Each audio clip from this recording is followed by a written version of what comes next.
স্বামী হয়ে একটা শাড়ি কিনে দেওয়ার মরদ আছে, আরো বলছো লোভ ঢোকাবে না ঘরে। তোমার মতো স্বামীর মরে যাওয়া উচিত। যা মরবি যা। ওরে আমার মন আছে আমার, মানে এই পৃথিবীর কাছে আমার প্রয়োজন শেষ। কি হবে আর বেঁচে থেকে? এগুলো ঘুমের বড়ি, মনে হয় ডাস্ট হয়ে গেছে। যাক, সবগুলো একসঙ্গে খেয়ে নেবো। খতম। ও বৌদি ছুটে এসো, তোমার স্বামী মারা গেছে। ওই মরেছে? হ্যাঁ তো, এই তুমি পালাও। কি করে? মা গো, আমার কি হলো? দিদি স্বামী তো সরি।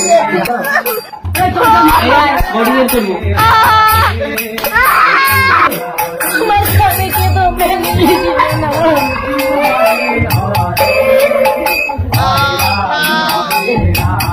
रुको जरा।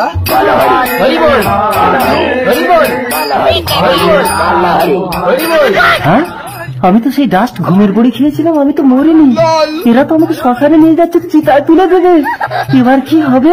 আমি যদি এখন উঠে পড়ি, এরা তো আমাকে ভূত ভেবে মেরে ফেলবে। একটা কাজ করি, বাঁশের দোলাটাকে ধরে নাড়া দেই।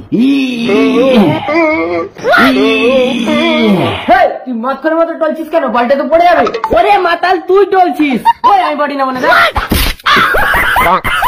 কে ফেললো রে? আরে আমাকে বলছো কেন? ও তো ফেলেছে। কি রে? আরে মা, এ তো ভূত।